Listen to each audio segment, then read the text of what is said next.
Salut à tous, bienvenue dans ce nouvel épisode du Hoop Culture. On est ravis de vous retrouver en ce week-end, long week-end on espère pour vous, mais on sait que vous avez réservé une plage dans ce week-end de 4 jours pour nous écouter et pour me retrouver et retrouver bien évidemment Théo qui est là, qui n'est pas le même homme. Pourquoi? Parce que Théo s'est découvert un authentique hater pour la première fois de sa vie.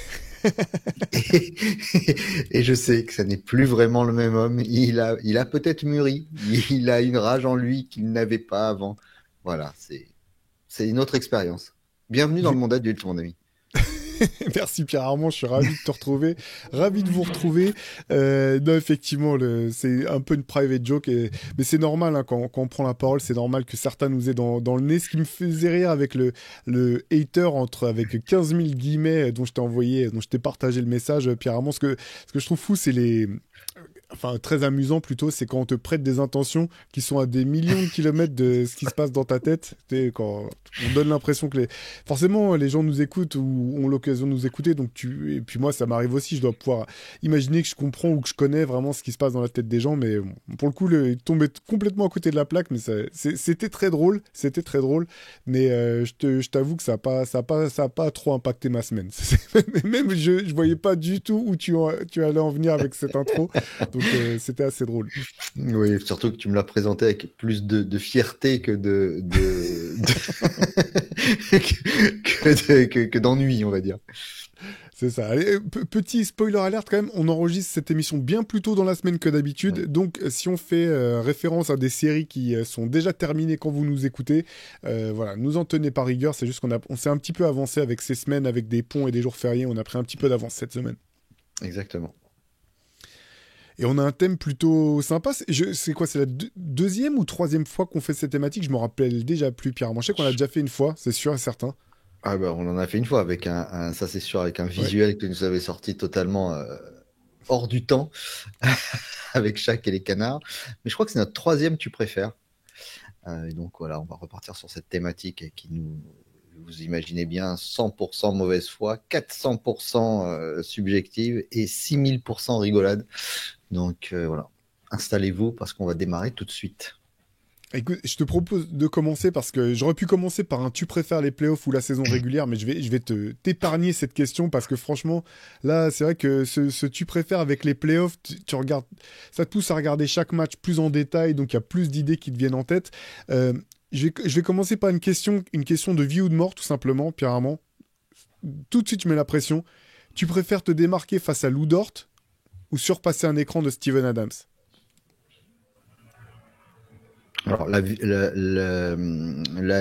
est aléatoire dans les deux cas, hein. C'est-à-dire qu'à la fin de ce tu préfères, je fais la fête d'être toujours vivant. Dépasser l'écran de Steven Adams. Alors attention, un écran appelé ou surprise?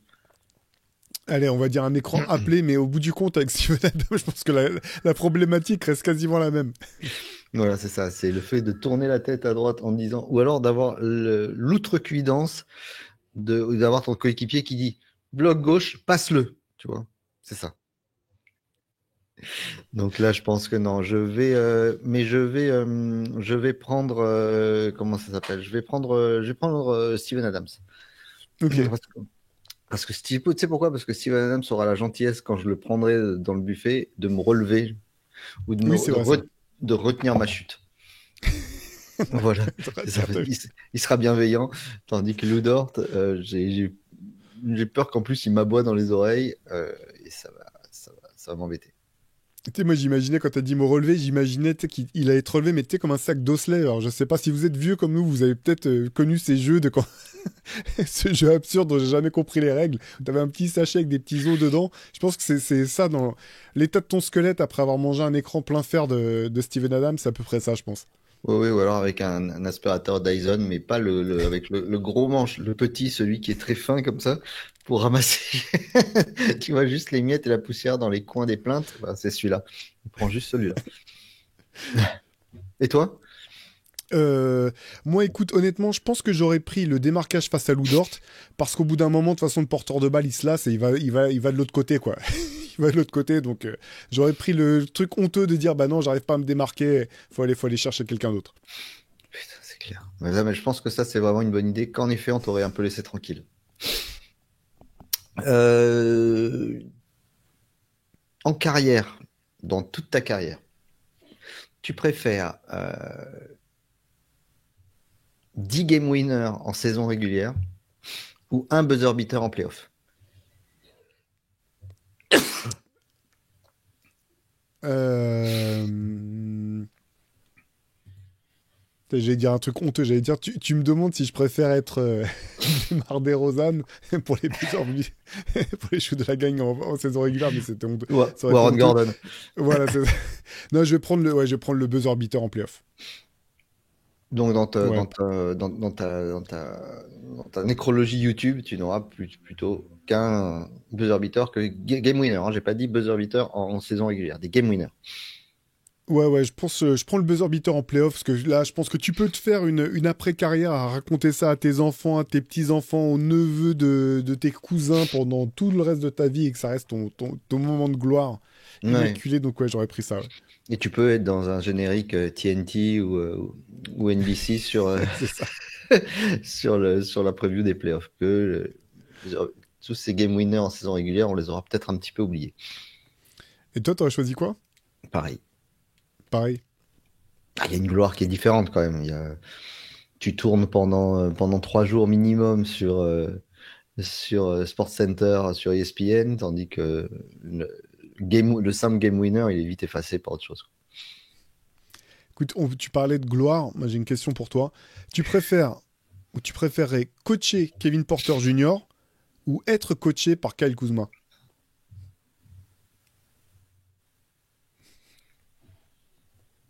Être coaché par Kyle Kuzma te permet d'avoir du temps libre. C'est-à-dire qu'il y a de fortes chances, il y a de fortes chances qu'un jour sur deux, ils te disent, allez bon, le premier qui gagne le Lucky Luke, il a son après-midi, lui compris.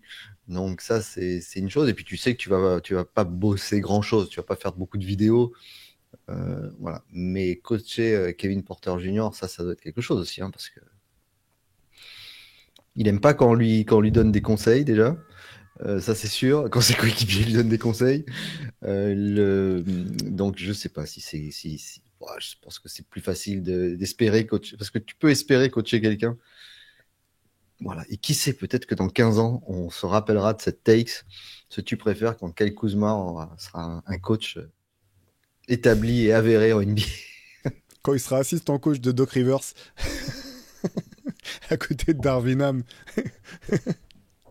Et franchement, honnêtement, tu sais, quand j'ai écrit cette question, je me suis dit que j'avais quand même, pour une fois, j'avais j'avais un peu de peine pour Doc Rivers qui doit scoltiner les deux. C'est pas des vies faciles quand même.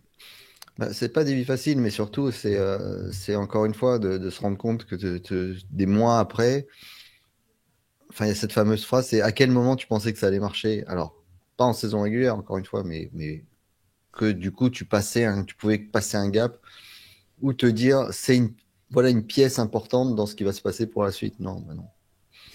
Et puis, alors, en plus, là, le pauvre, obligé de step up. Alors, bon, encore une fois, on est mardi. Donc je peux pas, on ne sait pas ce qui s'est passé dans les jours à venir, mais s'il y a 3-3 entre Indiana et Milwaukee, on en reparle, avec 38, 12 et 12 de Kuzma de moyenne. Mais voilà, il est obligé de step up avec la malheureuse blessure de Damian Lillard. Je suis pas sûr qu'il soit capable de le faire, et je suis même pas sûr qu'il ait envie de le faire.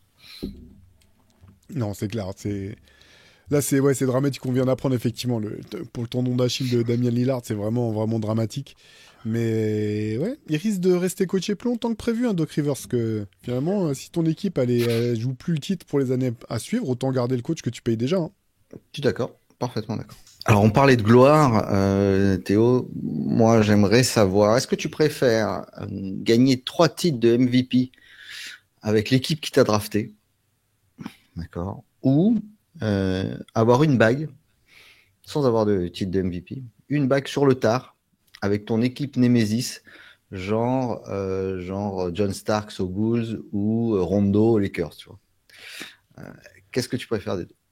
Écoute, c'est marrant parce que j'ai pensé quasiment à un scénario comme ça cette semaine et bien sûr, je prends les 3 titres de MVP avec l'équipe qui m'a drafté parce que j'y pensais justement après la blessure de Damian Lillard et je trouvais ça vraiment terrible parce qu'au bout du compte, il est resté longtemps et fidèle à Portland. Il a voulu partir, mais il s'est pas retrouvé dans l'équipe dans laquelle il voulait aller. Il avait jamais demandé les Bucks.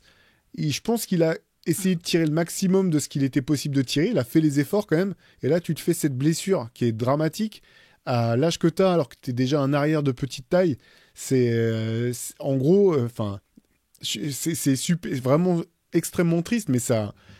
On sait que c'est fini pour le prime de Damian Lillard. Et je trouve ça tellement dur. Et je me disais, mais si t'étais resté à Portland, t'aurais pas gagné plus de titres qu'avec les Bucks, mais tu serais resté à jamais le symbole de ta franchise. Alors peut-être que Portland aurait décidé unilatéralement de le trader, mais je trouve ça terrible, un petit peu comme pour Russell Westbrook aussi, où à partir du moment où il part d'OKC, bah, finalement il rebondit d'une équipe à l'autre, et t'as toute sa legacy qui est en train de plonger. Ça avait été le cas aussi d'une autre manière pour Dwight Howard. Ouais, non. Dwight Howard, oui, qui a fini par gagner un titre avec les Lakers, effectivement, mais ça n'a pas suffi à redorer son blason et on a oublié le joueur dominateur qu'il a été à un moment. Donc, ouais, non, je prends les 3 titres de MVP avec ma franchise de départ. C'est trop triste pour Lillard cette histoire parce que j'ai un réel doute sur son envie de réellement enfin, revenir au plus haut niveau. Hein. Je sais même pas si lui-même est convaincu de vouloir faire l'effort nécessaire pour revenir dans une équipe où quelle équipe? Parce que tu vas revenir aux Bucks avec un Giannis qui pourrait dire c'est bon les gars, basta, j'ai bien donné, gros bisous à tous, on se revoit l'été prochain. Mais imaginons Giannis dégage et Lillard se retrouve à Milwaukee avec Kuzma, avec Doc Rivers et toute cette bande avec enfin, il a pas envie d'être là, tu vois, il pourrait faire le tweet I don't want to be here, c'est la même chose. Donc c'est bien triste. C'est bien triste parce que son avenir est tellement incertain physiquement et au niveau du jeu de se retrouver dans une équipe mais encore bien plus mauvaise que les Blazers dans la qualité, mais qu'il arrivait à tant bien que mal à aligner en play-in chaque année sur son génie et sur son envie. Ouais, bien tristoun. Ouais. Ouais, terrible. Si ça vous intéresse, on a dans le podcast de mardi dernier avec Shai et Antoine, on est revenu en détail sur les Ouais. Bucks, leur avenir et les scénarios qu'on imagine.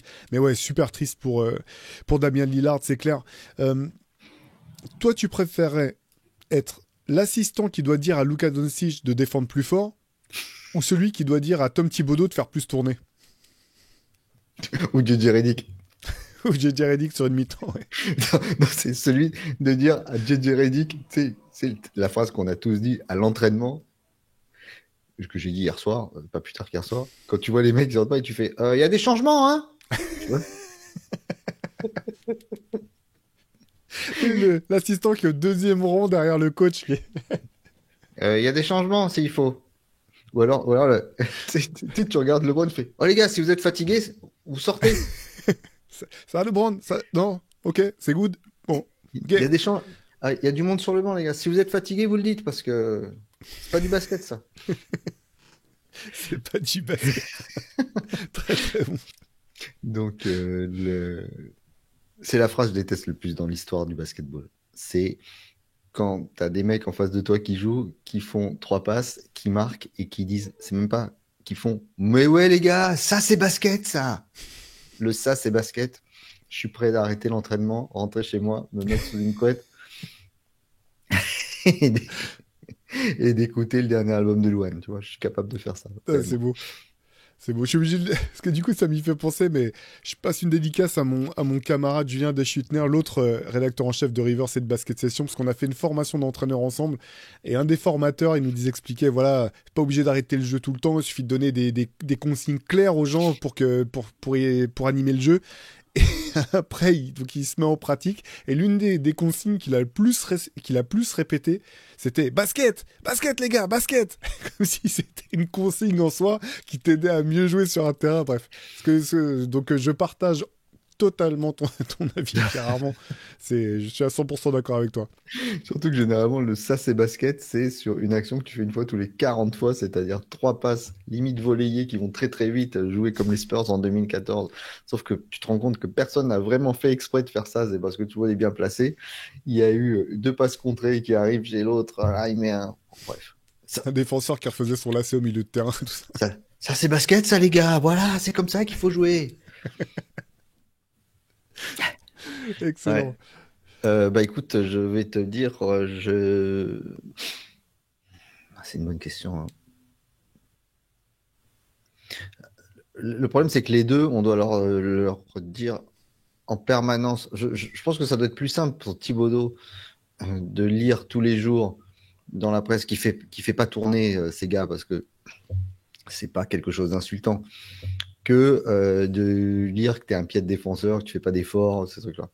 Donc je pense que c'est plus dur de dire à quelqu'un tu fais l'effort ou comment ça se passe hein, sinon, je suis désolé. Je suis désolé, sinon Nico a raison. C'est la défense qui fait gagner les titres. Je pars en courant. Je me laisse 10 mètres. Je suis même pas sûr de tracer Luka Doncic à la course. Non, c'est clairement non plus. Surtout, il est capable d'envoyer le ballon sur l'arrière de la tête, alors que tu crois être sorti du parking, il y a un ballon qui va dans les chevilles. Oui. Toi, tu fais quoi, toi? Ouais, écoute, je pense que c'est... Moi, j'aurais plutôt suggéré à Thibodeau de faire tourner. En NBA, tu sais, on sait que c'est une ligue de joueurs. Si tu veux pas te retrouver tradé en direction de Charlotte dès le lendemain matin, mieux vaut dire un mot au coach qu'à la star de ton équipe. C'est ça, et puis tu as toujours moyen de trouver un angle, tu vois. Genre, il a 4 fautes. Il reste du temps. Je viens de le voir, il a boité, il a fait comme ça, il s'est tenu la cheville. Il y a moyen de vendre le truc, mais l'autre, tu n'auras pas moyen de lui vendre quoi que ce soit. Puisqu'on est dans les choses à dire. Taylor Rooks, Malika Andrews et Doris Burke viennent à l'instant d'être arrêtés dans le cadre d'un vaste démantèlement d'un réseau de drogue dont elles étaient les propriétaires, tu vois, donc juste avant le match. Et il reste sur le bord de la touche juste un stagiaire, Théophile Messer, là, qui est là, jeune journaliste. Et le réalisateur lui dit bon, bah, il n'y a plus personne, c'est pour toi. Donc voilà, par contre, tu vas poser les questions que je te demande de poser. Tu préfères à la petite interview du carton, là, tu vois, fin de carton, celle qui sert à rien, celle que les mecs, quand tu te vois arriver, ils savent que c'est pour eux, ils n'ont pas du tout envie de te parler. Tu préfères aller voir Rick Carlisle en lui disant alors, monsieur Carlisle, vous êtes coach, vous êtes mené de 25 points à la fin du premier carton, là, avec 21 de Pritchard, hein, contre Boston, 21 points de Pritchard. Est-ce que vous êtes satisfait d'avoir limité Tatum à 3 points? Ça, c'était la première question. Et la deuxième, c'est d'aller voir Jimmy Butler, fin de match de playoff, défaite des Warriors, sur un game winner raté, tu vois, genre il dribble sur son pied. Et tu lui dis, c'est votre 6e game winner raté de votre carrière. Est-ce qu'il ne serait pas le temps de passer plutôt la balle à Jean Buddy Hield qui était dépassé, qui était décalé? Voilà, qui tu préfères?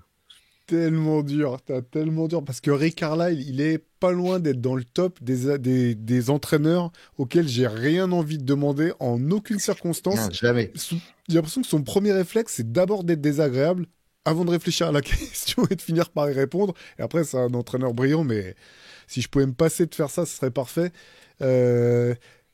La question, c'est est-ce que je dois avoir le micro dans la main ou est-ce que je peux utiliser une perche? Si je peux avoir une perche, je prends Jimmy Butler. Mais si c'est le micro dans la main, je prends Rick Carlisle parce qu'au bout du compte, il est quand même la tribune des entraîneurs est plus. Ah non, c'est au carton, tu me dis. Au carton, ouais, carton.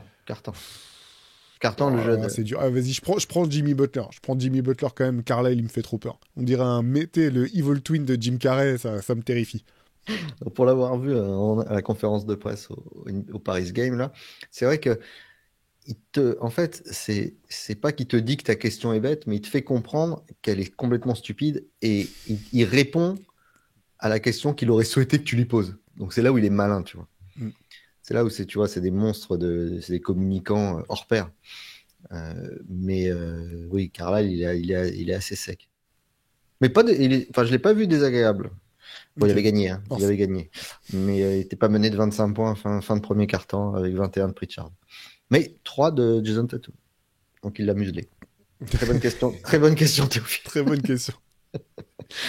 Allez, question dure, une un peu bâtarde. Tu préfères avoir la carrière et la personnalité de Tony Parker ou celle de Steve Nash?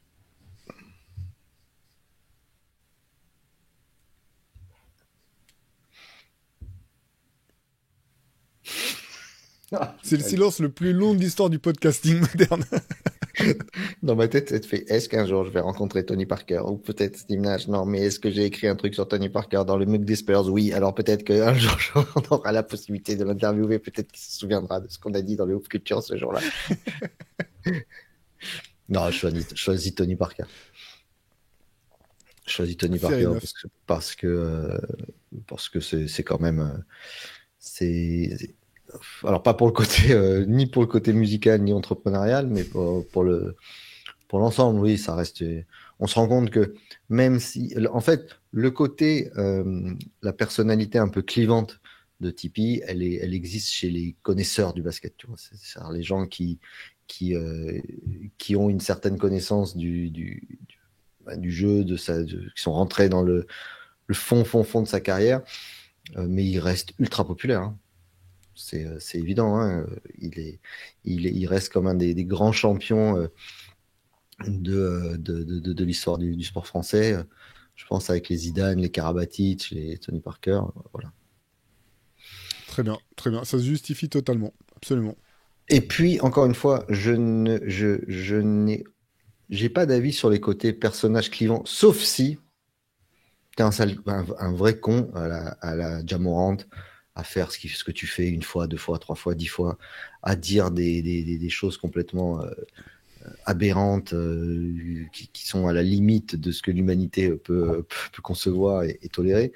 Mais n'ayant pas été un sportif de haut niveau et, euh, et ce que ça demande de confiance en soi, ce que ça demande surtout quand tu es meneur européen au début des années 2000, que personne t'attend, tu vas te faire écraser par tout le monde, tu as un entraîneur qui s'appelle Greg Popovich qui te met la race jour et nuit.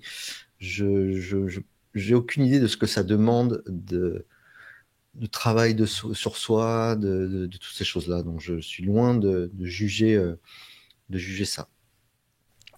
Pourtant, Ja Morant est un mec brillant. Il avait trouvé comment battre le Thunder. C'est dommage que son équipe ait été sweepée 4-0 parce il avait toutes les clés. Il avait tout compris, tout trouvé comment battre le Thunder. Quel dommage. Le problème, c'est qu'il avait un énorme trousseau. Il faisait, attends, la clé, alors attends, la clé, j'arrive. Alors attends, 1-0, j'ai presque fini. 2-0, alors 3, je vous jure que jusqu'à 3. Et après, il met la main. C'est Jamant, ça. c'est comme J.R. Smith, il y a le score partout dans la salle, mais lui, il croit qu'il Il y n'y a a qu'une seule caméra. Il n'y a qu'une seule caméra dans dans les salles NBA. une seule caméra dans le salle NBA. Ça, c'est quand même un grand moment, encore une fois. Justement, en parlant de Jamant, tu préfères être le gars qui a dit I'm fine in the West ou d'être le gars qui dit je vois pas qui va pouvoir nous marquer, qui va pouvoir défendre sur nous. Donc c'est quoi? C'est Devin Booker ou Ja Morant, c'est ça le... C'est Devin Booker fin ouais, l'année dernière ou Ja Morant chaque année. Mais tu sais quoi? Je vais prendre Devin Booker parce que l'histoire lui a clairement pas donné raison, mais ça reste quand même une phrase moins absurde que celle de Ja Morant.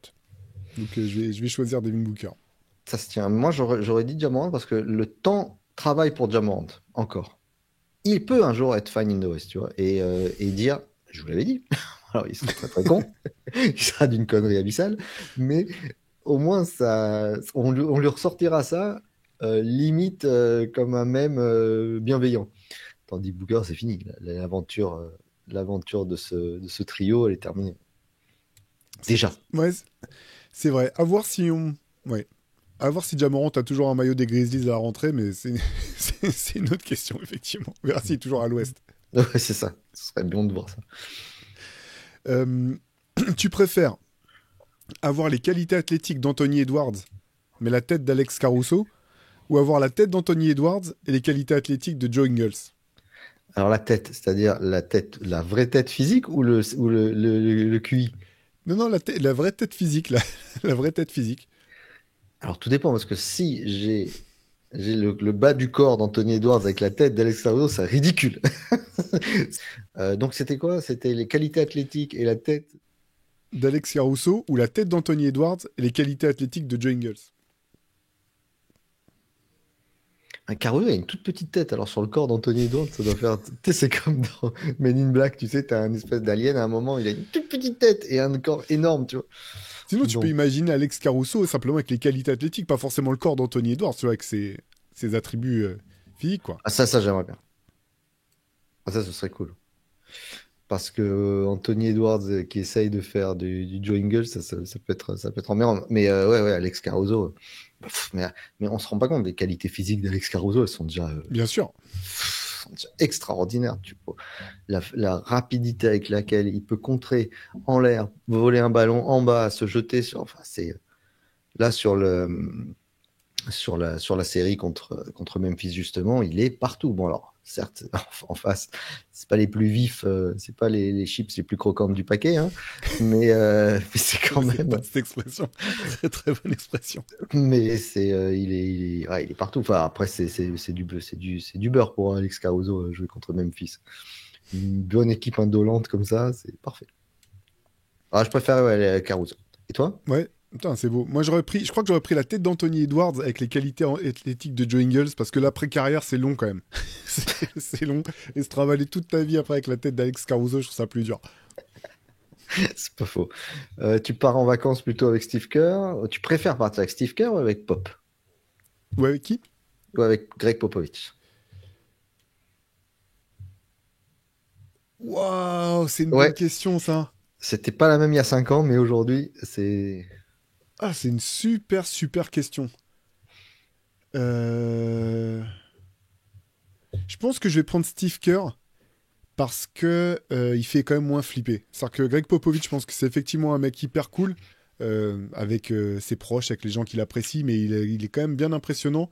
Alors que Steve Kerr a vraiment l'air d'être plus facilement abordable. Je pense que t'es pas obligé de passer la première semaine à avoir peur de lui demander le sel à la table ou, ou un couteau pour ouvrir ton pamplemousse. Donc je vais prendre Steve Kerr, mais les deux, waouh, les deux, franchement, vu leur parcours, leurs histoires personnelles, leurs intérêts multiples, c'est les deux, c'est cool, quoi. Je pense que ça va être super. Toi, t'aurais Mm. choisi quoi? Ah, Steve Kerr aussi. Bah, parce qu'il Ouais. a plus de choses à raconter déjà sur sa carrière de joueur. Déjà, Mm. donc il y a tout ce versant-là qui doit être passionnant, sachant qu'il a joué avec les plus grands. Et puis ensuite, à l'instar de Popovic, il a une expérience de Team USA, il a une expérience internationale, et puis il a une incroyable expérience de coach. Je pense que Steve Kerr est le- le- l'héritier logique de Greg Popovich dans sa manière de concevoir le jeu en soi, ses rapports avec ses grands joueurs et ce côté un peu paternaliste avec le bon côté des choses. Euh, et, euh, et puis son engagement, tout simplement. Alors, Steve Kerr a une histoire particulière puisque son père avait été assassiné dans des circonstances tragiques en tant que professeur universitaire à l'étranger. Donc, il a une connaissance voilà, de la situation géopolitique qui est intéressante. Je pense que c'est un type qui est brillant quand, quand, quand il s'exprime sur ces points-là et qui a des idées dont on est assez proche. Donc voilà, moi je pense Steve Kerr. Et puis Steve Kerr a un sourire désarmant de gentillesse, tandis que Popovic a un sourire un peu plus flippant. Oui, c'est vrai, c'est vrai. Écoute, tu t'es inscrit à un rallye voiture. Tu préfères y participer en tant que copilote d'Elon Musk. Donc c'est Ou, Elon Musk ou, ou ne qui a le pas y volant. participer du tout, je suis nul à ces trucs-là, vas-y. Donc tu préfères être copilote d'Elon Musk ou être le pilote, donc avoir le volant entre les mains, mais c'est Nico Harrison le copilote.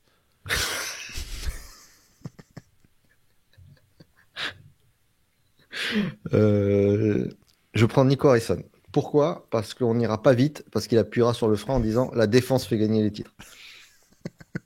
Donc voilà. Pas mal, pas mal. Non, non, je ne monte jamais dans une voiture avec Elon Musk, à part si on est au bord d'un ravin, que j'ai un parachute et que je peux mettre un grand coup de volant et lui, il reste dans la bagnole.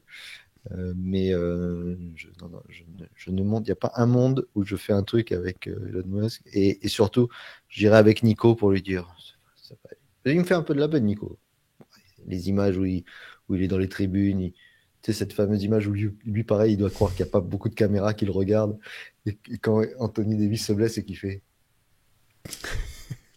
Il tourne pas la tête, il tourne que les yeux pour le regarder. Ça m'a fait une peine. Oh. Moi, quand j'ai vu ça, j'ai pensé au réalisateur, le mec qui réalisait le match, qui arrivait en disant, bon, est-ce que vous m'avez trouvé Nico Harrison ou est-ce qu'il est dans le public? T'es à l'avant-match déjà. Il est là, Mais ok, très bien. Donc ça, tu me gardes une caméra sur lui. c'est Tu sûr. gardes une caméra sur lui. Mais il a une puce. Je suis sûr qu'il a une puce. Il a un GPS, un truc qu'elle lui a collé TNT, un truc. Voilà. Alors, attends, qu'est-ce que j'ai d'autre, moi? Ah oui, j'en ai une. Est-ce que tu préfères aller voir un Jazz Pelicans avec toute l'équipe de Rivers, sauf Antoine Pimel, c'est un râleur, donc on ne comprend pas, mais avec Antoine, Guillaume, Julien, Damien, Shai, Benjamin, tout ça. On va avoir un Jazz Pelicans ou un Game 7 de premier tour de playoff, premier tour, hein, mais tu vas tout seul. Oh bah je prends le Jazz Pelicans direct. Direct. Parce que l'autre, je peux le mater, c'est pas la même chose, bien sûr, hein, mais je peux le regarder chez moi, tranquille. Mais là, pour un ours comme moi, si je sors, c'est pour voir, c'est pour être avec des gens dont j'apprécie la compagnie. Donc ouais, je pense celui-là direct. Ouais, Plus là, pareil. il y a de quoi faire, hein. Je pense que sur un match comme ça, il y a de quoi se faire des bonnes. On a le droit d'aller chercher de l'alcool à la mi-temps ou pas? Parce qu'il faut que tu rajoutes ça dans les coins. Non, mais déjà, on est courtside, ça coûte $16 la place pour aller voir les Jazz. J'ai pris Utah, hein, on va à Utah, on va pas à Ouais. Nouvelle-Orléans, c'est moins drôle, hein. Mais bon, on va à Salt Lake City. Voilà, donc ouais. Mais je te reconnais bien là. Le hater te connaît vraiment mal. T'aurais pris la même option, Mais Pierre Armand, bien, j'imagine. mais Ouais. bien sûr, je te l'ai dit, hein, quand je suis allé Mm. voir le NBA Paris Game, ils auraient annoncé le report du match parce que le match était annulé. J'avais gagné ma soirée, hein, j'étais content, hein. Bouchat, Antoine, Benjamin, il y avait Sébastien qui était là. On a dit bonjour aux copains, on a passé un bon moment. Au pire, on aurait fait quoi? On serait allé manger tous ensemble. C'était bien mieux que le Oui. reste. C'était génial, hein, le match, bien sûr, mais le fait d'être ensemble, c'est une autre expérience, toujours pareil. Moi, j'en ai un autre pour toi. Donc attention là, c'est le samedi soir en famille où vous avez vos battles de jeux de société. Donc attention, c'est genre tu paries toute la semaine, la vaisselle sur toute la semaine ou un truc de ce genre-là, donc ça blague pas là, c'est du sérieux. Tu préfères faire un trivial poursuite en ayant Ja Morant dans ton équipe ou Jalen Green? Je vais acheter un lave-vaisselle direct. Je vais acheter un lave-vaisselle direct en disant, tu sais quoi, tiens, voilà, ça m'aura coûté un peu d'argent, mais au moins, c'est mort. Ouah, c'est dur, hein. Ah, Jamorand, parce qu'au moins, à chaque fois que tu vas lui dire quelle est la capitale de la France, il va dire Saint-Étienne, il va faire parce qu'il est content de lui. Ah, c'est chaud, c'est vraiment situation, c'est la no-win situation. Tu sais, moi j'imaginais la scène où tu tombes et le gars, pour la quatrième fois de suite, il insiste sur le fait de prendre le camembert sport. Tu dis, mais tu connais aucun autre sport. C'est, mais si, je suis super fort en sport. Et c'est une question sur champion de tennis des années 40 et le mec, il a aucune idée de quoi on parle. Donc, Parce que moi, ce que j'avais fait une fois, c'était qu'il y avait quelqu'un qui avait fait. C'est marrant que tu dis ça, exactement ce que tu disais, genre sport ou géographie, enfin, j'en sais rien. Genre, ah, ça, c'est mon truc, c'est mon truc. Et tu sais, quand il met le dé, il tombe sur le truc et il frotte ses mains comme ça, genre, je vais faire un truc de dingue. Donc, tu lui poses la question, évidemment. Qui a gagné le Tour de France 1978, voilà, ou l'étape des Alpes en 78? Et ben, j'avais remis la carte. Il retombe sur le sport. Qui a gagné le truc? C'est-à-dire, c'est-à-dire même genre 10 minutes après, le truc était même pas rentré, quoi. c'est clair. Tellement Très t'étais très bon, mauvais. ça le coup de remettre la même carte, ça c'est beau. J'apprécie. Pour débusquer les imposteurs, il n'y a rien de tel. Tu vois qu'il y a du Chris Paul en toi. Parce que ça, c'est pas marqué dans la règle, hein, que t'es obligé de la remettre tout au bout du paquet. C'est pas marqué, mais moi, quand Steve Kerr me sourit, je lui fais pas un sourire d'enfoiré et après, j'arrête de sourire. Je ne suis pas Chris Paul. Tu préfères on reste sur assister à des matchs. Retour vers le futur, tu as trouvé la DeLorean, il y a les clés, il y a du carburant dedans et tu arrives à monter à 65 miles par heure au bon moment. Tu vas assister au Game 6 des finales 1980. D'accord? Tu vois de quel match je te parle? Lakers-Sixers. Où tu vas voir les 63 points de Jordan au Garden. Dieu déguisé en Michael Jordan. Alors, pour rappel, pour les plus novices ou qui ne se rappellent pas de quoi je parle, le match 6 des finales 80, première finale de Magic Johnson, qui remporte le titre. Kareem Abdul-Jabbar est blessé. Magic joue les 5 positions, finit avec 42 points, je crois. Je ne sais même pas s'il n'est pas sur un triple-double. Enfin, il finit MVP des finales, son dernier rookie. Voilà, donc match de légende à ce niveau-là, où les 63 points de Michael Jordan, premier tour de playoff 85 ou 6, je sais plus, c'est 85 ou 6, je sais jamais. 86, oui, c'est contre les Celtics 86, équipe incroyable. Contre les Celtics, qui en prolongation, ils perdent le match, je crois bien, ils se font sweeper cette année-là, voilà, c'est le fameux match où Larry Bird dira c'était Dieu déguisé en Michael Jordan. Bon, voilà. Mais écoute, je vais prendre le Lakers Sixers. Parce que c'est déjà ces matchs de finale, c'est l'autre performance est folle, mais ça reste un premier tour de playoff. Donc ouais, non, je prends la finale de Los Angeles, et pas simplement pour Los Angeles, pour voir aussi cette équipe des Sixers, dont au bout du compte, j'ai vu peu d'images, quoi. Genre, je connais la légende, je connais les joueurs qui la composaient, mais finalement, j'ai vu peu d'images de cette équipe, donc ouais, je prendrai ce match-là. C'était à Philadelphie, il me semble. Hein. Je crois qu'ils avaient leur maillot violet. Ça devait être très bizarre, les ambiances de fin de match comme ça, parce que comme ils partaient tous au vestiaire en courant et que le trophée termine dans les vestiaires, tu devais te retrouver dans la salle hébété. Oui. Qu'est-ce qui s'est passé là? Plus un bruit, tu pars comme un loser. Là. Ça devait être un peu. T'avais même pas le loisir ou l'honneur de pouvoir soit siffler, soit au moins rendre hommage au vainqueur qui allait revenir ou voir quelques confettis tomber par terre.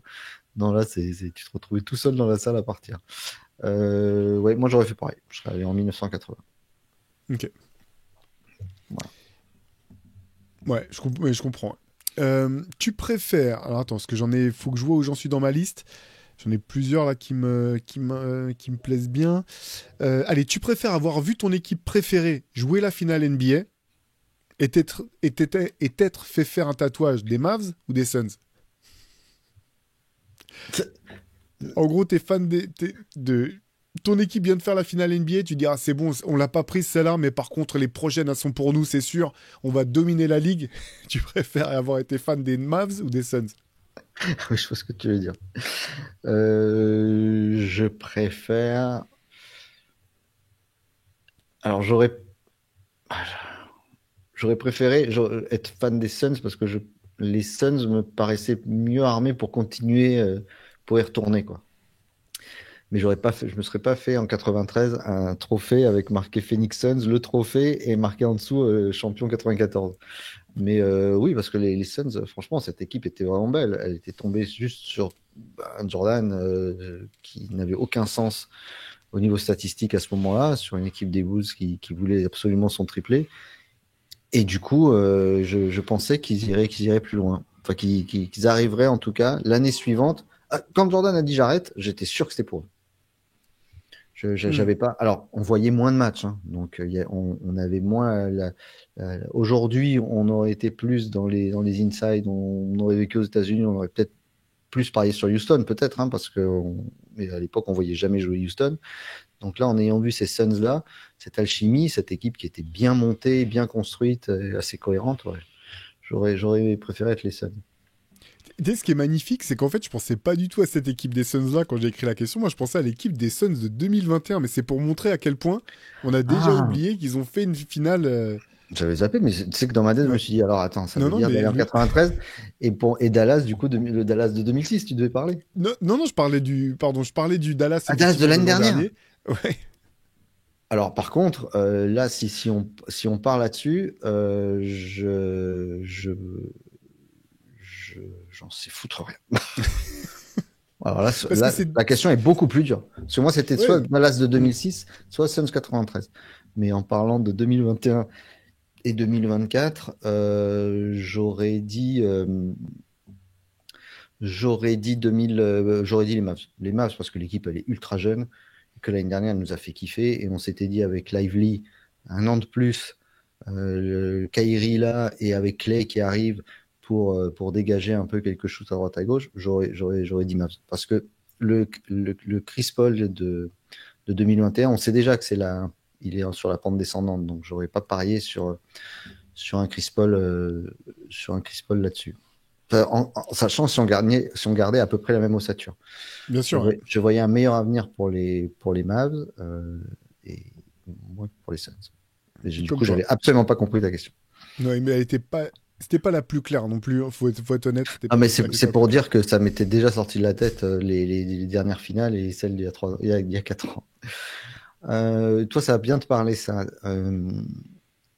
Au bout d'une dizaine d'entraînements, tu changes de club. Tu te retrouves dans un nouveau club, Théo, tu arrives un petit peu timide et puis tu te dis ah, non, mais je vais leur montrer, moi, je suis basket, moi, je vais leur montrer ce que c'est que le basket. Donc il faut que je m'impose, tu vois. Tu avais laissé le temps dans ton ancien club, là, il faut que tu sois un petit peu plus fringant, montrer, tu veux gagner ta place. Tu préférais qu'au bout de 10 matchs, on se surnomme Bynum ou Whiteside? Wow. Bah, Bynum, franchement, Whiteside, je pouvais tellement pas l'encadrer. Ouais, non, je prends Bynum. Je prends Bynum. Je prends Bynum parce que quand même le talent était fou. Dans le genre, les mecs qui sont passés, qui sont repartis, on comprend pas ce qui s'est produit. Il est quand même très très haut sur la liste.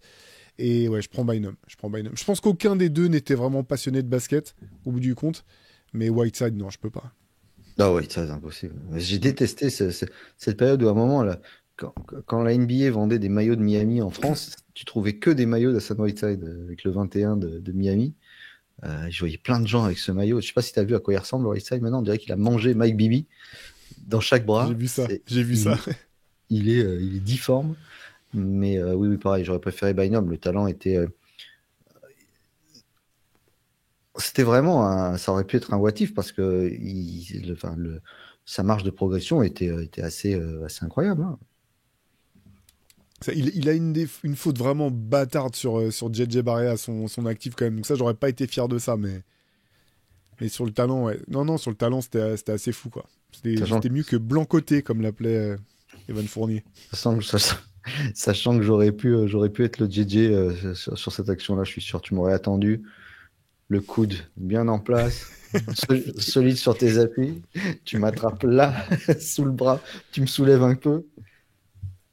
Ah, c'est la pire, celle-là. Je crois que Ouais, on en a vu dégueulasse. des bâtards, mais celle-là, elle est horrible. Elle est vraiment Et le plus beau N1 que je connaisse parce que tout le monde a oublié que le ballon était rentré derrière. Oui, c'est vraiment sacré personnage quand même, JJ Barea au passage. Hmm. Sacré scoreur aussi sur le terrain comme en dehors. Ah ouais, ouais. Euh, Pierre Armand, tu préfères faire une baston de regard avec Pat Riley ou Kawhi Leonard? J'ai aucune chance avec Kawhi. En plus, il te cligne pas des yeux. Je sais pas s'il s'est endormi ou pas déjà. Pas Riley, je sais pas. Pas Riley, non, je fais pas. D'ailleurs, je sais pas si tu as vu dans enfin, cette campagne honteuse de Miami de playoff, j'aurais préféré qu'il y ait Chicago, tu vois. Au moins, il y aurait eu un peu plus d'ambiance. On aurait vu Josh Chalamet-Guidi là, faire deux, trois trucs et mon chouchou Kobe White essayer de se bagarrer un peu plus, mais les hits honteux, honteux, hein, dégueulasses. Et il y avait plein d'images sur Riley à chaque fois, tu sais, qui regardait droit dans le vide en mode Al Pacino, le parrain, là. Mais oui, je vais. En fait, ce dont j'aurais peur, c'est qu'il me regarde droit dans les yeux, et puis à un moment, il fasse un petit mouvement de tête, genre, comme ça, et que j'ai 15 mecs qui arrivent. T'as Alonso Morning et Denis Aslem qui arrivent. Toute sa bande là qui est déjà là. Non, non, pas avec Riley, parce qu'on a trop de respect pour regarder Pat Riley dans les yeux déjà. J'oserais pas. Et toi? C'est une bonne question, hein. Enfin, c'est une bonne question. Kawhi, C'est il pas regarde pas cadeau dans en les fait. yeux déjà. Oui. Bon, bah, voilà, t'as réglé le débat. T'as réglé le débat une bonne fois pour toutes. C'est Tu aussi sais, quand il simple a que son ça. pauvre coéquipier qui vient pour essayer Ouais. de le checker, J'ai fait comme ça. il le regarde même pas, il lui dit va là-bas, toi. C'est- Alors, je sais pas s'il lui dit on fera ça là-bas ou va là-bas. En tout cas, il fait un truc genre. Ouais. Et je sais pas s'il regarde dans les yeux, Kawhi. Très très bonne remarque. Euh, j'ai eu le plaisir d'aller à la viewing party des copains de Trash Talk là, à Marseille. C'était très sympa. Bonne ambiance. Alors, les pauvres, ils se sont tapés un Cavs Heat match 3 et un KC Memphis qui était plutôt sympa.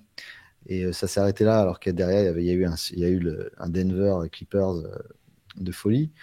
Et il y avait Mike Pietrus qui était là, hein, qui est maintenant président d'un club à Marseille.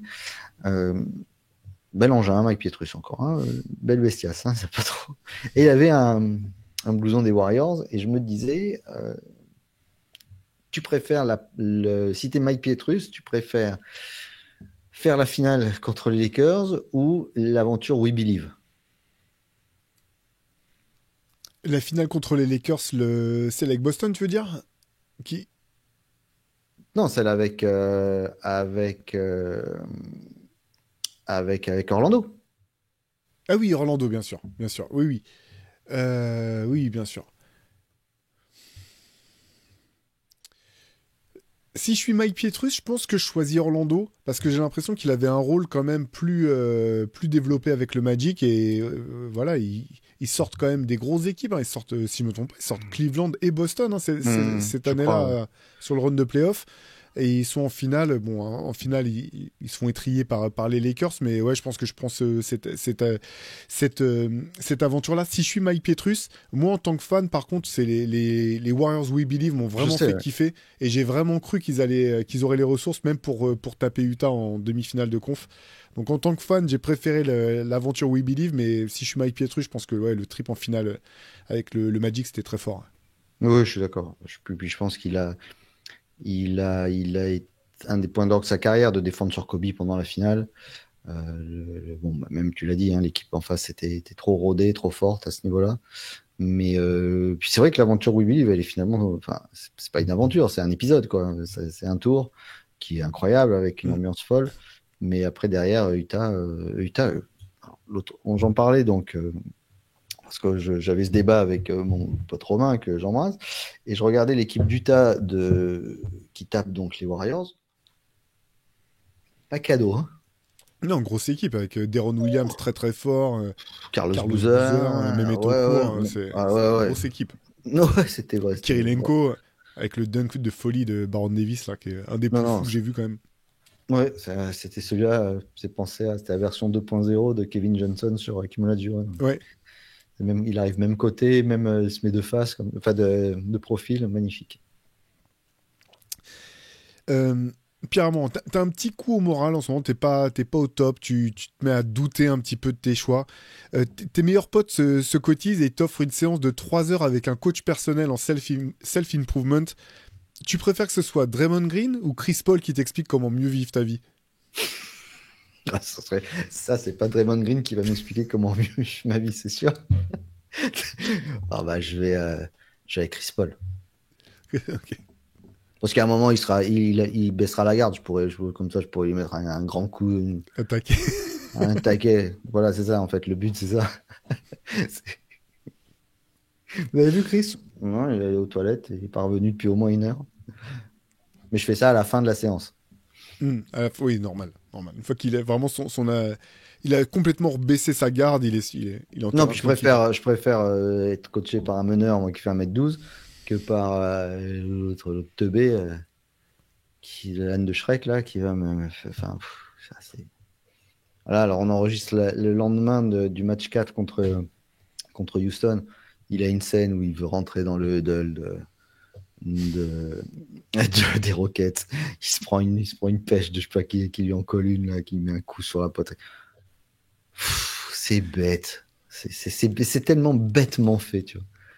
En fait, ce qui est fou avec Draymond Green, parce que ça, tu vois, limite, ça me fait marrer, et je comprends la logique. Ce que je trouve dingue avec Draymond Green, c'est qu'il puisse, à ce point-là, essayer de faire dégoupiller les mecs de l'équipe adverse, et lui-même dégoupiller aussi vite. C'est-à-dire que la deuxième fois où il s'accroche avec Tari Eason, enfin, c'est vraiment parce que c'est les playoffs qu'il prend pas une deuxième faute technique, qu'il n'est pas exclu du match. Parce qu'en fait, à ce moment-là, il a déjà pris une première technique. C'est absurde, en fait, d'attraper le mec par le maillot Et c'est ça que je trouve fascinant, c'est comment tu peux être d'une certaine manière aussi calculateur et intelligent en essayant de faire exploser l'équipe adverse et toi-même être à ce point capable de dégoupiller pour un oui, pour un non. C'est assez dingue. Mais c'est le mec qui fait un je te tiens, tu me tiens et qui essaye de te faire marrer et qui se marre en premier. Enfin, tu vois, enfin, tu vois, qui fait un ni oui ni non, il dit t'as faim? T'as faim? T'as faim? Oui ou non? Bah oui, mais t'as perdu, t'as dit oui et non. Donc, tu vois, il est con à ce point. Mais avec son expérience au bout de toutes ces années, et quand je dis expérience, il en a une belle avec la finale de 2016, avec ses pieds volants, d'ailleurs, apparemment, il a réglé ce problème. Hein, les pieds volent moins. Mais Il a mis un coup de talon à l'arrière de la tête de Tari Eason quand même. Donc ça vole quand même ah, encore bah, pas mal. c'est une tête de nœud. Alors en face, il a Dylan Brooks, mais que je suis persuadé que c'est pas un vrai méchant, Dylan Brooks. J'en suis sûr que c'est pas un vrai méchant. Mais qui joue son rôle dans lequel il s'est mis. À un moment, moi, j'ai bien aimé cette scène où il y a Jimmy Butler qui l'insulte, qui lui dit t'es qu'une merde. Parce que et l'autre, il éclate de rire. La scène est chouette. La scène est chouette.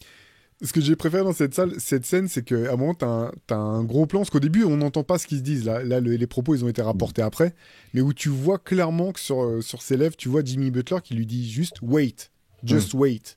Et derrière, il lui fait une deuxième mi-temps de folie. C'est. Ouais, je kiffe Jimmy. Non, ouais, mais faut pas que se verre avec Jimmy. Mais le problème, c'est que le pauvre Dylan Brooks, il se retrouve toujours à poker des bears au mauvais moment. Faut qu'on lui dise un jour que c'est jamais, jamais une bonne idée d'aller poker un ours. Il y a jamais. D'ailleurs, il n'y a pas d'autre il y a aucun animal dans tout le règne animal qui s'amuse à aller mettre le petit doigt juste sous les côtes là où ça te fait sursauter. Personne fait ça avec un ours, hein. Ça sert à Mais rien. personne fait ça. Mais c'est comme, bon, on voit que c'est bientôt la fin du monde puisque tout le monde n'a plus rien à foutre et maintenant il y a des débats pour savoir est-ce que 100 gars pourraient se battre contre un gorille. Je sais pas si tu as vu ce truc-là. C'est Non, le j'ai pas vu grand, ça. voilà, c'est le grand débat en ce moment sur les réseaux sociaux avec tous les médias qui sont un peu sérieux, même les complexes sports, les machins, qui aussi rentrent dans le jeu. Donc, qu'est-ce qu'il faut, quel gars on mettrait pour aller taper un gorille? Donc voilà, on en est dans la médiocrité ambiante. Et pareil, on va pas se bagarrer avec un gorille. Mm. Bah, on va pas faire Mm. chez LeBron, KD, Steph et Jimmy Butler. Enfin, c'est même pas de la vidéo, c'est à la limite, tu lui donnes un trombinoscope, tu vois. En début d'année, tu dis, lui, non. Voilà les 10. Dylan, te fais pas chier. Fais chier, lui, là-bas. Fais chier Morant, il va exploser, il n'y a aucun problème, ça va marcher. Mais ça marchera pas. Et puis, ils vont nous faire chier derrière. Tu vois, on va prendre nous. Arrête. Il passera. Va taper Stephen A. Smith.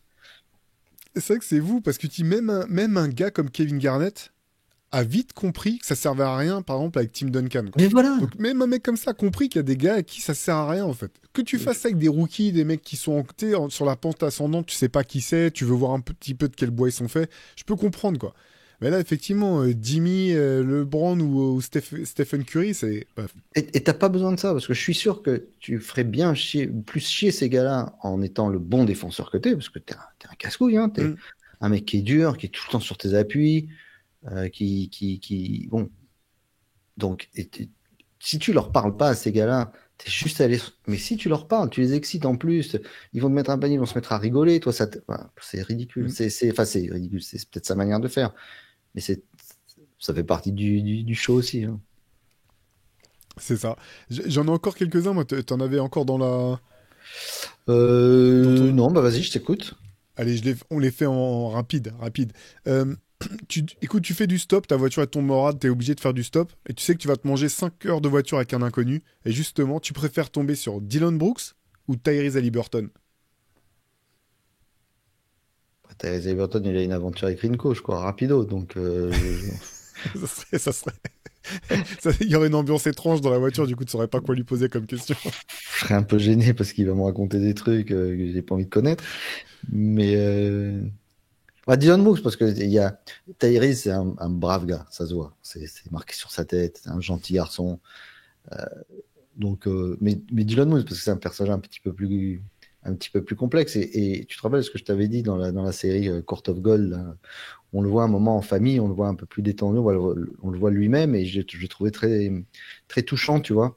Il était, tu vois, il était à la limite à fleur de bois avec sa famille, il est hyper réservé, super timide. Donc je pense que c'est un personnage un peu plus intéressant. J'aimerais bien connaître plus la psychologie d'un Dylan Brooks ou d'un Pat Beverley que de Tyrese Haliburton, qui par contre un gars beaucoup plus sympa pour faire une soirée, ça c'est sûr. Un bon pote. Tu sens que il peut être ton pote vite fait. Ouais, non, les deux ont l'air cool. En fait, avec Tyrese Haliburton, je trouve, j'ai l'impression que c'est le mec qui va parler non-stop pendant 5 heures et t'as envie de lui dire, tu veux pas juste, on se tait là pendant juste 30 secondes, juste un petit peu de silence pendant 30 secondes, c'est pour ça que ça me faisait marrer. Mais c'est purement gratuit, hein, je connais aucun des deux, bien sûr. Plus dur, attention, hein, on a pris en otage toute ta collection de sneakers. Rien ne va dans ma vie avec ton tu préfères. J'ai le moral à zéro, j'ai ma bagnole en rade, on m'a cambriolé. C'est ça, on est prêt, ils foutent le feu. Je me prends un écran de Steven Adams, putain. Ah bah oui, mais je vais sortir de là rincé. Donc là, c'est pas simple non plus. Donc on est prêt à foutre le feu à toute ta collection de sneakers. Il te faut un panier. Tu préfères envoyer Rudy Gobert au lancer franc ou Draymond Green au lay-up?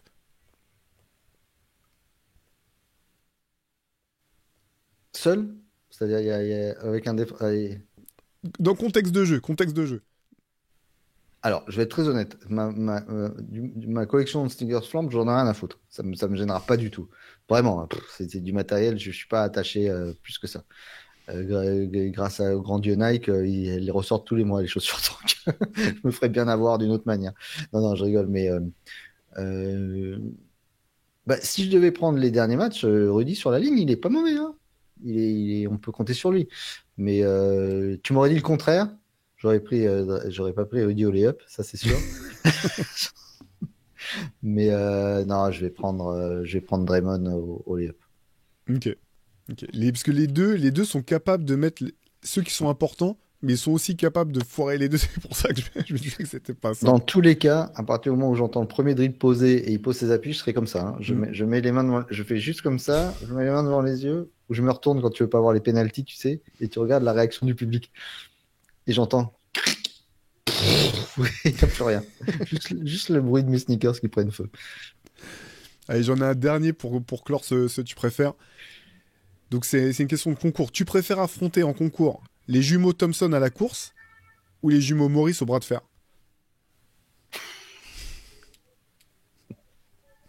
Je peux prendre les Thompson. Ils courent vite les Thompson. C'est limite ce qui m'impressionne le plus. Parce que la détente est folle, mais leur vitesse balle en main, t'as l'impression qu'il y a un... Tu sais, comme un jeu vidéo qui déconne, là. T'as un personnage qui passe tout à coup du début à la fin du terrain sans que tu comprennes pourquoi ni comment. Ils courent beaucoup plus vite balle en main qu'en vrai. Ils sont un peu plus nonchalants quand ils reviennent, mais ils montent à une vitesse aussi qui est une facilité qui est folle. Mais bras de fer contre les Maurice. Sauf s'il y a un des frères Jokic qui m'aide à pousser mon bras de l'autre côté. Je vois pas ce que je peux faire. Dans un des derniers matchs des Nuggets que j'ai vu, là, il y avait un gros plan sur le coach, sur Adelman, et les Maurice, les deux frères, pardon, Jokic sont juste derrière, Ouais. et il y en a un, là, je connais pas les prénoms, là. Sa tête est tellement large qu'elle tient pas dans le, elle tient pas dans le plan, en fait. T'as que la moitié de sa tête derrière celle d'Adelman, c'est assez phénoménal. Bah, ils sont flippants, eux. Ah ouais, c'est vraiment, c'est des armoires, on en a vu, mais alors ces deux-là, là. C'est quelque chose. Par contre, j'ai vu l'un des frères Maurice là, qui est sur le banc des Lakers, c'est ça? Lakers, ouais. Il y avait la caméra qui tournait sur un temps mort et à un moment elle passe devant lui comme ça. J'ai l'impression d'avoir vu Gil Scott-Heron, quoi. On dirait qu'il a 70 ans. Oui, ça. Il était tout hirsute. Là, il faisait flipper. C'était assez marrant parce que limite Questlove, quoi. Pas loin, effectivement. Effectivement, il y avait un plan, tu le voyais parler avec LeBron, là, on le voyait bien en gros plan. C'était assez marrant, après le trade, en fait, il racontait comment il avait appris le trade, donc c'est son agent qui l'appelle pour lui dire qu'il a été échangé, et il se dit, mais qui est-ce qui peut bien vouloir me récupérer? Alors il se dit, bah je dois être dans un package, et il se dit, mais dans quel package je dois être? Et lui-même, il en croyait pas ses oreilles d'entendre qu'il partait dans le package avec Luka Doncic, et que du coup il disait, ah bah c'est... Alors qu'au début il était dégoûté, bah tu t'es obligé de déménager, faut que tu fasses tes bagages et tout, et qu'il était limite à se poser la question de savoir si ça valait vraiment le coup qu'il continue, et qu'en apprenant que c'était Luka, et que du coup il allait à Los Angeles, il disait, ah bah non, il y a peut-être un coup à jouer, ça vaut le coup de s'accrocher encore un peu. Et d'ailleurs, on sait ce qu'il lui disait hein, sur le banc pendant le match. Il disait c'était fatigué. Tu dis, tu lèves la main. Tu dis, il y a du monde. Hein. Tu t'hésites pas. On est là pour toi. On est là pour toi. Si t'es fatigué, je peux en parler à JJ. Vous levez la main, les gars. Bon, on va refermer là ce tu préfères, on en refera d'autres. Faudrait qu'on fasse la dernière fois, ce qui était cool, c'est qu'effectivement, vous avez proposé de nous proposer des tu préfères. On fera ça Exactement. à l'avenir. On s'y prendra un peu plus à l'avance pour vous permettre de nous suggérer vos tu préfères. Je te propose qu'on passe à nos petites rubriques de fin d'émission, Pierre Armand. Allez, Est-ce que c'est tu as un parti. track of the week? Ouais, le dernier album de Salt est sorti. Salt, ce groupe londonien, un album qui s'appelle 10, c'est leur 10e album. Voilà, beaucoup plus péchu, beaucoup plus rythmé. J'ai beaucoup aimé bon, la voix de Cléo Sol, comme toujours. Et alors, je crois qu'il y a 10 morceaux qui sont que des morceaux avec des initiales. C'est à chaque fois S.O.T.H. Enfin voilà, du coup, je peux pas trop savoir à quoi ça correspond. Mais il y a un morceau qui s'appelle donc S.O.T.H. Donc Salt ou je sais pas ce que ça signifie. Alors, il faut pas écouter les paroles. Hein. Les paroles de Salt, c'est comme Cléo Sol, ça vole pas très haut. C'est de la soul un peu. Ça parle beaucoup de spiritualité, mais dans le sens le Seigneur m'écoute, voilà, c'est des trucs comme ça. C'est très limite de la soul chrétienne, mais sans le côté spirituel de la chose, donc le côté très ras des pâquerettes. Non pas que, attention à ce que je dis, que ce soit ras des pâquerettes de parler de religion, mais voilà, le texte est un peu, est pas à la hauteur, en tout cas, de la qualité de la musique. Mais voilà, Salt, moi, c'est un groupe que j'adore. Mais voilà, quand on écoute Shadé, on avait pas mal comparé à un moment que le sol à Shadé. Les textes de Shadé sont bien mieux écrits et plus intéressants que ceux de Cléo Sol. Mais bon, c'est mon avis. Après, il y a des gens qui n'écoutent pas forcément les textes. Mais voilà. Salt, S-O-T-H, dernier album 10 qui est sorti vendredi. Ok, donc grosse Dernier. nouveauté, parfait. Je vais aller m'écouter ça. Moi, je suis toujours dans des oldies parce que j'ai résilié mon abonnement à Spotify, donc j'ai changé de plateforme de streaming, ce qui a fait remonter un petit peu des morceaux que j'avais pas écoutés depuis longtemps, parce que j'ai pu quand même récupérer mes favoris. Et je suis retombé sur 3 morceaux produits par Static Selecta, ce producteur de Boston qui est comment dire, qui s'est installé à New York depuis une quinzaine d'années maintenant.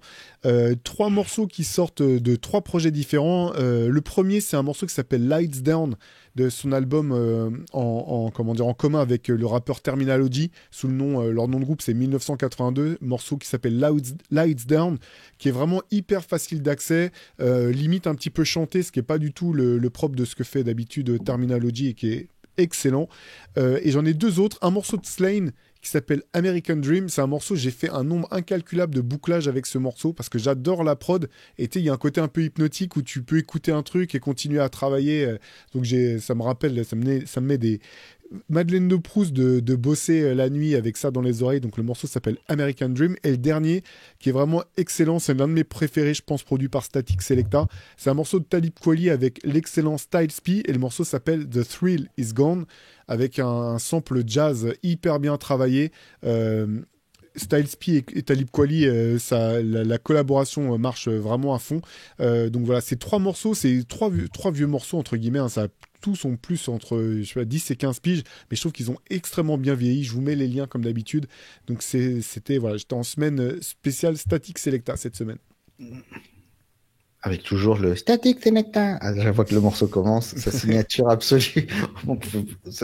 Personne ne peut dire, je savais pas que c'était statique Selecta. Si, il vient de le dire au début. Il l'a dit au début. C'est ça. Qu'est-ce que t'as, ton coup de cœur, toi, de la semaine? Alors mon coup de cœur, c'était de la semaine dernière, mais c'est pas grave, je vais le mentionner quand même cette semaine. Je suis allé au théâtre et je suis allé voir La Ménagerie de Verre au théâtre Le Lucernaire. Si vous êtes à Paris, en région parisienne, c'est dans le 14e, c'est à côté dans le 6e, pardon, c'est à côté de Montparnasse. Cette pièce, c'est un classique hein, de Tennessee Williams, mais j'ai trouvé la mise en scène et l'interprétation extraordinaire. Donc c'est mise en scène de Philippe Persson avec Florence Lecor, Alice Serfati, Blaise Jouanneau et Antoine Mahabed. Donc tout ça c'est au Lucernaire et ça se joue au Paradis. C'est la petite salle qui est tout en haut du Lucernaire. Elle est minuscule la salle, donc vous êtes vraiment tout près des acteurs pour ce huis clos. Et j'ai vraiment trouvé, j'ai été hyper touché par l'interprétation, notamment par celle, enfin, ils sont excellents, les 4 acteurs et actrices sont excellents, mais Alice Serfati, j'ai été hyper touché par son interprétation. Donc voilà, si vous aimez le théâtre, que ça vous intéresse, le théâtre, finalement, je trouve que c'est... il y a un côté très élitiste en France qui laisse penser que c'est tout le temps cher ou qu'il faut s'y connaître pour apprécier.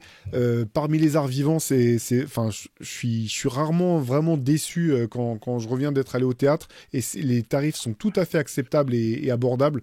Je pense que parfois on se fait une fausse idée par rapport à ce que ça représente en termes d'investissement. Donc voilà, cette interprétation de la ménagerie de verre de Tennessee Williams au Lucernaire que j'ai trouvé superbe. Quand je vois la pochette enfin l'affiche, ça me fait penser Ouais, au cheval. Il y avait la semaine dernière, alors si vous étiez à Marseille, vous avez peut-être vu, au Mucem était exposé le fameux cheval Zeus, le cheval qui avait galopé sur la Seine pendant les Jeux Olympiques, sur la Seine Seine, sur le fleuve. Euh, ce fameux cheval articulé en métal qui a été conçu dans des ateliers nantais d'ailleurs. Et il était exposé au Mucem, là, sur la terrasse du Mucem, c'était magnifique. Et moi, je l'avais vu à l'hôtel de ville à Paris. Et là, au Mucem, ils ont une bonne idée, c'est toutes les 5 minutes, ils le mettaient en marche, donc on le voyait galoper. ok. C'était assez magique. Et je crois il tourne un petit peu en France, donc si vous avez la possibilité d'aller le voir, allez le voir, parce que déjà, ça rappelle des beaux souvenirs. Et de deux, c'est vraiment une très, très belle réalisation artistique. Super. Euh, Moi, toi, t'es allé voir, moi j'ai lu. Alors, j'attends de lire le tout dernier livre de l'auteur Giuliano d'Empoli, qui a été conseiller politique, journaliste, etc., et qui s'intéresse depuis des années aux arcanes de pouvoir.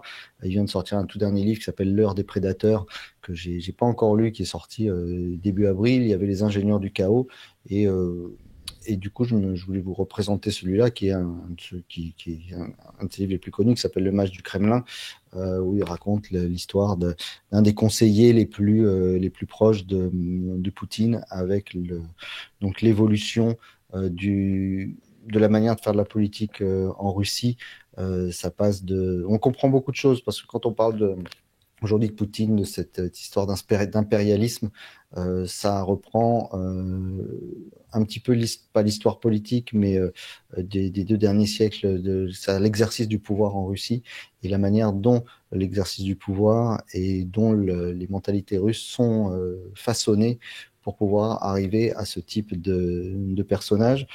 C'est ouais, comme une sorte de grand roman de la Russie contemporaine. C'est assez intéressant. Ça s'appelle Le Mage du Kremlin. C'est pas un gros livre, donc c'est assez court à lire. C'est passionnant, on apprend plein de choses. C'est donc Giuliano da Empoli. Et si vous avez beaucoup aimé, il y a le dernier qui vient de sortir chez Gallimard, L'heure des prédateurs. Super, c'est noté. J'ajoute maintenant, j'ai une pièce maintenant qui est uniquement dédiée à la liste de livres que tu me suggères chaque semaine. Plus ça va, plus mon espace de vie se restreint à cause de toi, Pierre-Armand. Est-ce que tu as une relique? Ouais, j'ai une relique que j'ai trouvé dans mes trucs, un vieux Wow. magazine de basket. Alors celui-là, il est vieux, je vous laisse.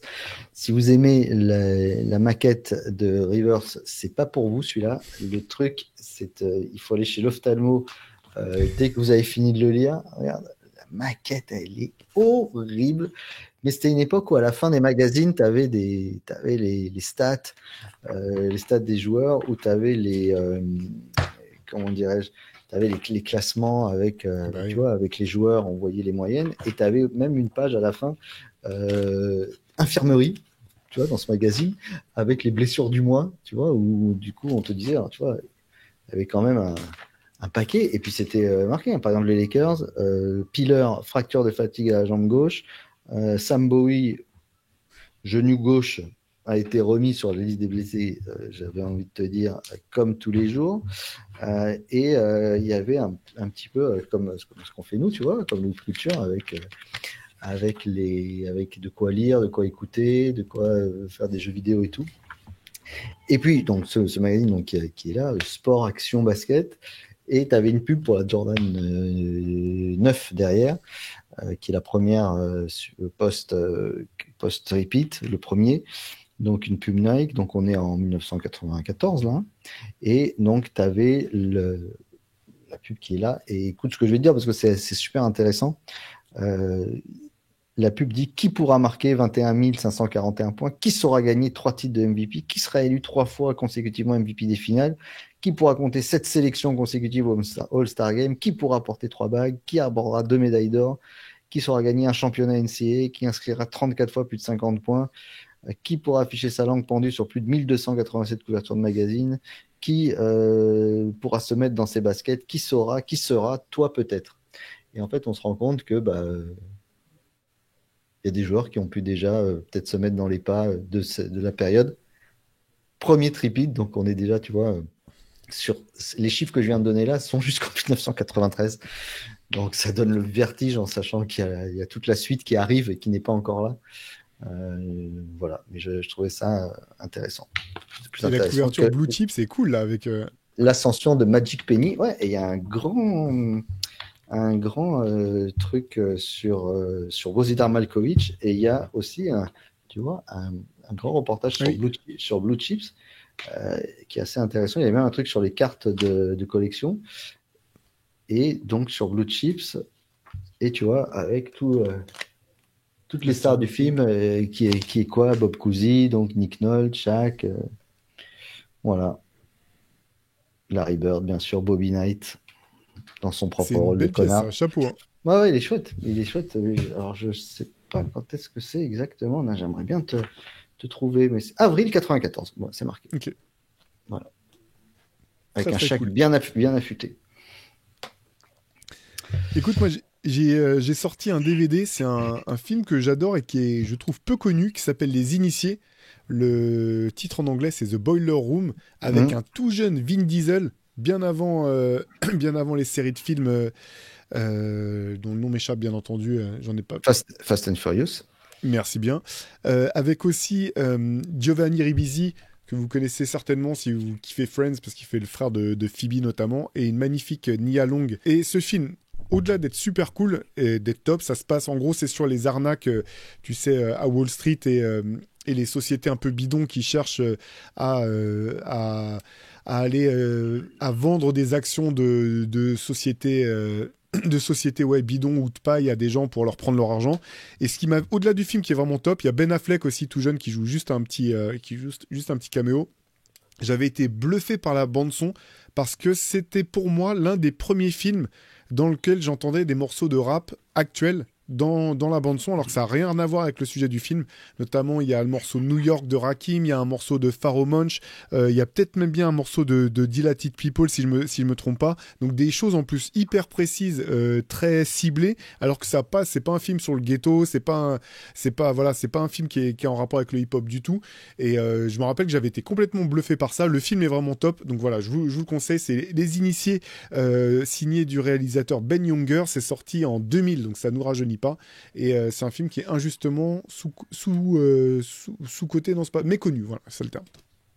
Ça doit redécouvrir Les Initiés, donc. Merci Théo. Avec grand plaisir, Pierre Armand. Bonne suite de playoff. Bah écoute, on va suivre ça avec grand intérêt. Et si vous avez raté le match, ou si vous voulez un décryptage ultra pointu et avec toutes les dernières infos, bah vous suivez le CQFR dès le lendemain. Toujours Antoine, Chaille et Théo sont là pour vous aiguiller, pour vous décrypter un petit peu tout ce qui s'est passé la nuit d'avant, ce à quoi il faut répondre. Il y a beaucoup de questions sur les playoffs, bien sûr, aussi à ce niveau-là. Et puis, bah, nous, on se donne rendez-vous la semaine prochaine. Ouais. Avec un plaisir non dissimulé. Tu préfères un dimanche sans Haute Culture ou avec Haute Culture? avec, toujours. Mais bien question sûr. Facile. On vous souhaite une excellente semaine. Salut à tous. À très vite.